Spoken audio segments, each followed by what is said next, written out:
오늘 말씀은요. 신명기 11장입니다. 11장 18절에서 32절까지 한 목소리로 읽습니다. 18절에서 32절까지 11장입니다. 11장 18절에서 32절까지 읽습니다. 함께 읽습니다. 이러므로 너희는 나의 이 말을 너희의 마음과 뜻에 두고 또 그것을 너희의 손목에 매어 기호를 삼고 너희 미간에 붙여 표를 삼으며 또 그것을 너희의 자녀에게 가르치며 집에 앉아 있을 때이든지 길을 갈 때이든지 누워 있을 때이든지 일어날 때이든지 이 말씀을 강론하고 또 내 집 문설주와 바깥문에 기록하라. 그리하면 여호와께서 너희 조상들에게 주리라고 맹세하신 땅에서 너희의 날과 너희의 자녀의 날이 많아서 하늘이 땅을 덮는 날과 같으리라. 너희가 만일 내가 너희에게 명하는 이 모든 명령을 잘 지켜 행하여 너희의 하나님 여호와를 사랑하고 그의 모든 도를 행하여 그에게 의지하면 여호와께서 그 모든 나라를 너희 앞에서 다 쫓아내실 것이라. 너희가 너희보다 강대한 나라들을 차지할 것인즉 너희의 발바닥으로 밟는 곳은 다 너희의 소유가 되리니 너희의 경계는 곧 광야에서부터 레바논까지와 유브라데 강에서부터 서해까지니라. 너희의 하나님 여호와께서 너희에게 말씀하신 대로 너희가 밟는 모든 땅 사람들에게 너희를 두려워하고 무서워하게 하시리니 너희를 능히 당할 사람이 없으리라. 내가 오늘 복과 저주를 너희 앞에 두나니 너희가 만일 내가 오늘 너희에게 명하는 너희의 하나님 여호와의 명령을 들으면 복이 될 것이요 너희가 만일 내가 오늘 너희에게 명령하는 도에서 돌이켜 떠나 너희의 하나님 여호와의 명령을 듣지 아니하고 본래 알지 못하던 다른 신들을 따르면 저주를 받으리라. 내 하나님 여호와께서 내가 가서 차지할 땅으로 너를 인도하여 들이실 때에 너는 그리심 산에서 축복을 선포하고 에발산에서 저주를 선포하라. 이 두 산은 요단강 저쪽 곧 해지는 쪽으로 가는 길 뒤 길갈 맞은편 모래 상수루 나무 곁에 아라바에 거주하는 가나안 족속의 땅에 있지 아니하냐. 너희가 요단을 건너 너희의 하나님 여호와께서 너희에게 주시는 땅에 들어가서 그 땅을 차지하려 하나니 반드시 그것을 차지하여 거기 거주할지라. 내가 오늘 너희 앞에 베푸는 모든 규례와 법도를 너희는 지켜 행할지니라. 아멘. 아멘. 예. 이제 신명기 이제 오늘 읽은 본문 말고 그 내일 읽을 본문 12장부터는 본격적으로 율법의 내용들에 관하여 언급하게 될 것입니다. 그래서 모세는 그 전에 다시 한번 순종이 얼마나 중요한가 하는 것을 강조하고 있는 것입니다. 이스라엘은 율법을 손목과 미간에 두고 잊지 말아야 하지요. 또 이스라엘 백성은 그 율법을 마음과 우리 뜻에 새겨두어야 합니다.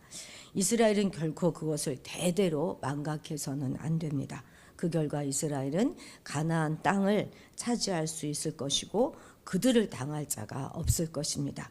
이후에 모세는 복과 저주를 말하고 마지막으로 이제 규례와 법도를 지켜 행하라 이렇게 명령하면서 율법에 대한 서막을 열고 있습니다. 우리 19절 20절 같이 읽도록 하겠습니다. 또 그것을 너희의 자녀에게 가르치며 집에 앉아 있을 때이든지 길을 갈 때이든지 누워 있을 때이든지 일어날 때이든지 이 말씀을 강론하고 또 내 집 문설주와 바깥문에 기록하라. 아멘. 여기 이제 19절은 자녀들에게 가르쳐라 이러면서 말을 시작하고 있는데 이 말씀은 신명기 6장 7절 9절 말씀과 거의 똑같습니다.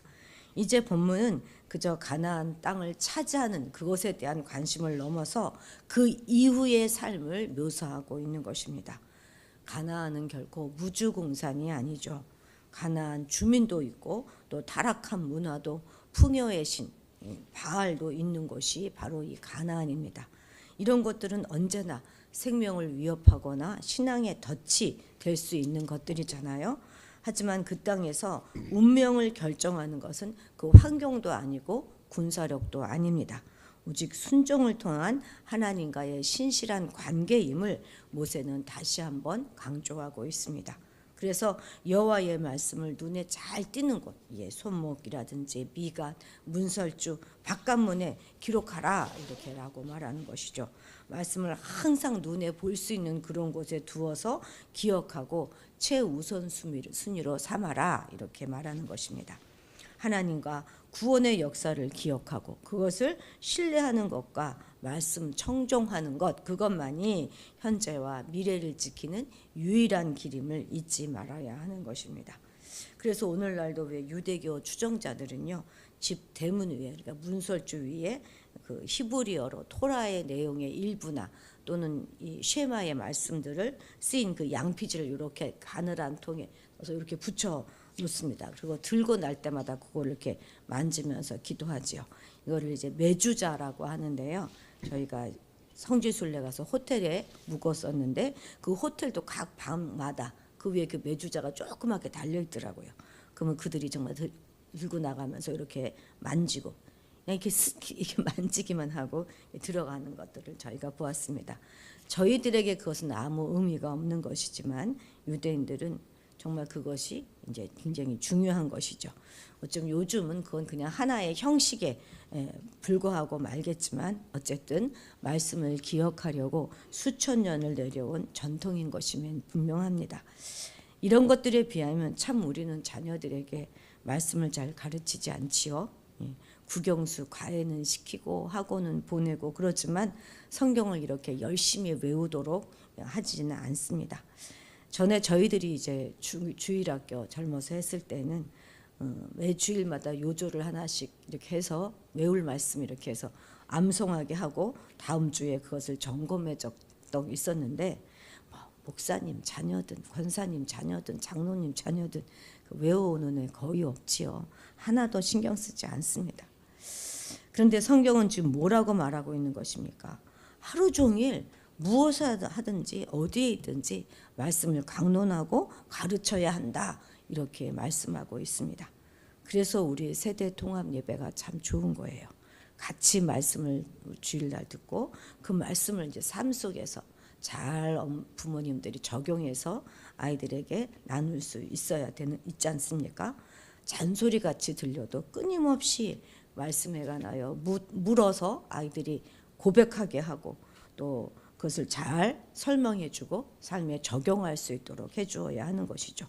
눈에 보이는 것마다 영어 단어를 붙여 놓을 것이 아니라 말씀을 기록하여 붙여 놓고 외우게 시키면서 하나님을 늘 기억할 수 있도록 어려서부터 해 주어야 할 것입니다. 물론 신앙을 너무 강요하고 부담을 줘서 그렇게 하는 것이 훗날 신앙을 떠나게 하는 그런 요인이 될 수도 있습니다만 우리의 경우는 그걸 걱정할 것이 아니라 너무 말씀을 가르치지 않고 있다는 것이 문제이지요. 근데 더 큰 문제는 그렇게 하면서도 우리 자녀들은 신앙의 명품 가문은 세워나가고 싶고 또 우리 아이들이 하나님의 축복을 받아서 잘 살게 살았으면 하는 것이 우리 마음이라는 것입니다. 참 사람은 저 좋은 것만 하려고 하는 정말 이기적인 그런 존재인 것이 분명합니다. 자, 우리 21절도 같이 읽어볼까요? 그리하면 여호와께서 너희 조상들에게 주리라고 맹세하신 땅에서 너희의 날과 너희의 자녀의 날이 많아서 하늘이 땅을 덮는 날과 같으리라. 아멘. 그들이 쇠마의 훈시대로 순종의 삶을 산다면 젖과 꿀이 흐르는 그런 풍요의 땅에서 세세 무궁토록 잘 지낼 것이다 하는 약속의 말씀이죠. 다른 방법이 없다는 거예요.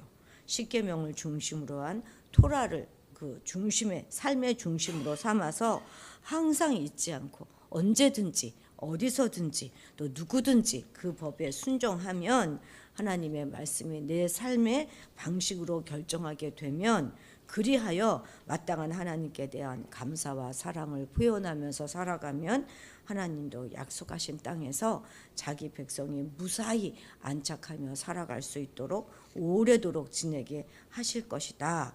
그렇게 말씀하는 것이죠. 오래도록 안전하게 하실 것이고 오래도록 그 땅이 사는 데 필요한 모든 것을 내도록 하실 것입니다. 그냥 오래오래 길게 사는데 그치는 것이 아니라 세대를 이어가면서 하나님의 백성으로 하나님과 함께 생명다운 생명을 누리게 하실 것입니다. 22, 23절도 읽겠습니다. 너희가 만일 내가 너희에게 명하는 이 모든 명령을 잘 지켜 행하여 너희의 하나님 여호와를 사랑하고 그의 모든 도를 행하여 그에게 의지하면 여호와께서 그 모든 나라 백성을 너희 앞에서 다 쫓아내실 것이라. 너희가 너희보다 강대한 나라들을 차지할 것인즉. 아멘. 국민은 그 나라의 헌법을 지킬 의무가 있는 것처럼 하나님 나라 백성들도 하나님의 통치를 받는 국민이고 그분의 법인 십계명이 곧 그 나라의 헌법이지 않습니까? 그것을 지켜야 한다는 거예요. 가나안 땅에 들어가면 그들은 하나님 나라의 헌법에 따라 살아야 합니다. 이스라엘 백성들은 어떠한 일이 있어도 가나안과 애굽의 헌법과 그 문화적인 관행, 즉 그들의 규례와 풍속을 따라서는 안 될 것입니다. 그들의 문화와 전통은 사악하고 가증하고 사람을 더럽히는 것이기 때문에 그렇죠. 그러나 여호와를 사랑하는 마음으로 말씀에 순종하여서 우상보다 하나님을 더 의지하고 우상의 나라보다 하나님의 보호하심을 더 신뢰한다면 하나님도 그 믿음에 어울리도록 상대해 주신다는 것입니다. 그래서 말씀에 순종하면 가나안 땅 모든 족속을 다 쫓아내게 되고 그곳을 점유하게 될 것입니다. 그리고 24절에서 뭐라고 말씀하십니까? 너희의 발바닥에 밟는 모든 것, 너희가 밟는 모든 땅, 이제 그렇게 표현합니다. 하나님은 가나안 정복 완료라는 공약에 머물지 않으시고 정확한 경계까지도 설정해주고 계십니다. 물론 이것은 영역을 가리키는 말이기도 하지만 더 본질적으로는 하나님의 주권이 행사되는 그런 모든 범위를 가리키는 것이죠. 왕이신 하나님이 다스리는 곳이면 어디든 그곳은 하나님 나라가 되는 것입니다. 이스라엘이 차지할 약속의 땅의 범위는 바로 광야에서부터 레바논까지 그리고 저쪽 유브라데 강에서부터 서해까지입니다. 사실 요단 동편은 최초의 약속의 땅의 범주 안에 들어가지 않았잖아요. 애초에 약속의 땅은 단지 요단강 서편뿐이었습니다. 그런데 여기 신명기에서는 그 확대된 약속의 땅의 그 범주로 요단 동편까지의 경계를 지금 설명하고 있습니다. 그리고 이 국경선은 훗날 다윗과 솔로몬 시대에 성취된 경계선들과 거의 일치합니다. 그런데 사실 이 땅은요 그렇게 넓지 않아요. 그렇지만 이스라엘 백성들이 거지하기는 참 충분하지요. 그렇다고 잘 순종하면 더 넓어질 것이다 하는 약속도 주어지지 않습니다. 이스라엘은 막 영향력을 넓혀가면서 또 하나님 앞에 명성을 떨쳐서 땅을 넓혀가도록 부름을 받은 것이 아니라는 것입니다. 주변 나라들의 우상이 추구하는 그런 탐욕적 정복과는 근본적으로 그들은 다릅니다. 여러분 이스라엘이 어디에 위치해 있는지 아시죠?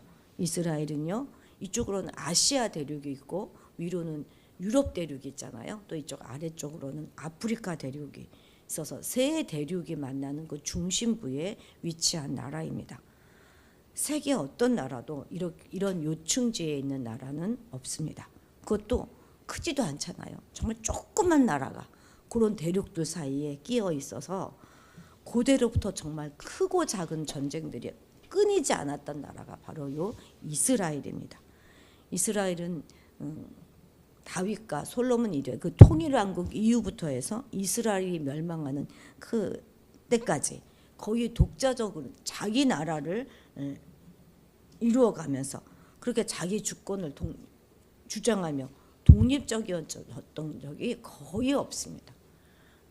예수님이 오시기 전에 잠깐 그 독립했던 한 100여 년의 그 시간밖에 없어요.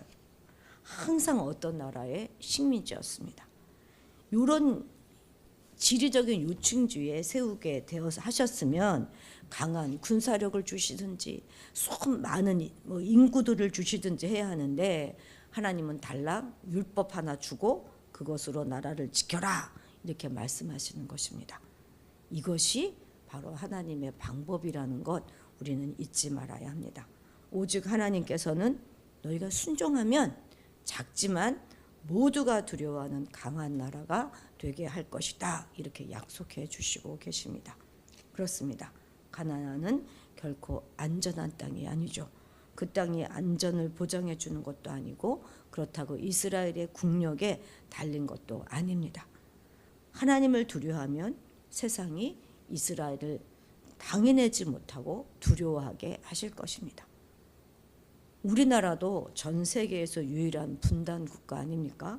요즘은 6.25 때보다 더 전쟁의 위험이 높다 하지 않습니까? 가나안만큼이나 우리 대한민국도 결코 안전한 곳이 아닙니다. 물론 한미일 공조를 잘 이루는 것이 중요하겠죠. 또한 우리 국방력을 든든히 하는 것도 참 중요합니다. 그러나 그것보다 더 중요한 것은 우리 한 사람 한 사람이 우리 대한민국에 있는 모든 교회들이 하나님의 말씀을 기억하고 그 말씀대로 살아가는 그것입니다. 우리 힘으로 지킨들 이 나라가 지켜지겠습니까? 핵미사일 한 방이면 모든 것이 다 끝나고 말 텐데 오직 하나님을 우리 편으로 끌어들여야 하는 것입니다. 그것은 그분의 말씀에 대한 철저한 순종뿐이 없습니다. 이제 가나안 땅에 들어가게 되면 에발산과 그리심산에 각각 서서 저주와 축복의 맹세를 해야 합니다. 그것은 반드시 그 땅에 들어갈 것을 전제로 한 명령이고 그 땅 자체가 아니라 그 말씀에 대한 순종 여부가 그들의 복과 저주를 결정할 것이다 하는 뜻입니다. 이스라엘 앞에 복과 저주가 다 놓여 있습니다. 우리도 마찬가지예요. 말씀을 들으면 복이 임하지만 돌이켜 떠나면 저주가 임할 것입니다. 순종은 늘 어렵고 불순종은 쉽습니다. 신앙은 선택이고 예배는 바로 그 결단의 자리이지요. 잘못된 선택으로 불순종했던 지난한 삶들을 다 끊어내고 순종으로 남은 날들을 채워가는 결단이 우리에겐 정말로 필요합니다. 그런데도 불행히도 이스라엘은 불순종에 대한 징계의 경고를 받았으면서도 언약을 배반하여 징벌을 받고 말았죠. 말씀을 우습게 여긴 죄에 대한 경고는 우리에게도 똑같습니다. 축복의 손길만큼이나 책망의 손길에 우리는 민감하게 반응해야 할 것입니다. 한 귀로 듣고 한 귀로 흘려보내는 우리 자녀들로 인해서 우리가 얼마나 마음을 많이 상했고 또 우리 막 아이들을 그 문제로 막 야단도 치지 않습니까? 그런데 그들의 모습이 결국 우리의 모습이라는 거예요. 오늘도 우리 하나님이 주시는 모든 경고를 단 마음으로 받을 수 있게 영혼의 족수를 잘 가듬어 가시는 하루가 되시기를 바랍니다. 기도하시겠습니다. 하나님, 우리에게 맡겨주신 자녀들에게 말씀을 제대로 가르치지 못했음을 용서하여 주옵소서. 뿐만 아니라 믿음으로 살아가는 참 신앙인의 모습도 제대로 보여주지도 가르치지도 못했습니다. 우리를 불쌍히 여기시고 우리 자녀 세대가 믿음의 세대로 일어날 수 있도록 우리를 깨우치시고 우리 자녀들의 마음 가운데 주의 보혈로 채우시사 허황된 것들을 쫓아 살아가지 않도록 지켜 주옵소서. 순종은 늘 어렵고 불순종이 훨씬 더 쉬운데 편리만을 따라 선택하지 않게 하옵소서. 말씀을 경히 여기지 않게 하시고 늘 말씀에 주목하면서 순종하는 삶을 살아갈 수 있도록 도와주옵소서. 감사드리며 예수님의 이름으로 기도드렸습니다. 아멘. 아멘. 예. 오늘은 정말 이 추운 날씨에도 전쟁이 끊임없이 계속되는 그런 분쟁 지역들 가운데 또 여러 가지 또 그런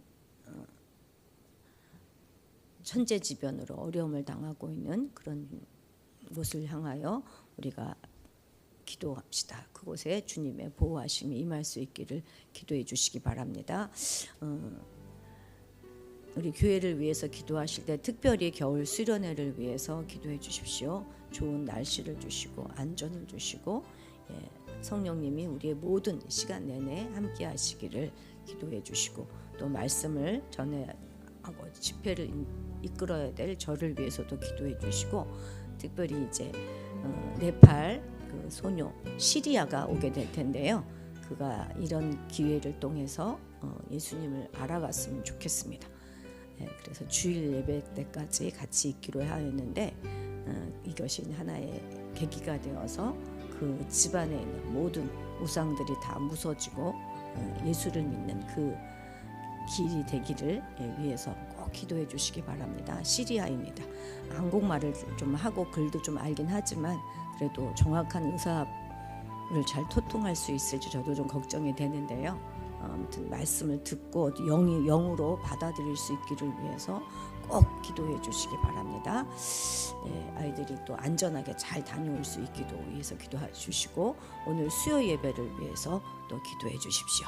우리 주님의 이름을 크게 부르고 기도의 자리로 나아가도록 하겠습니다. 주여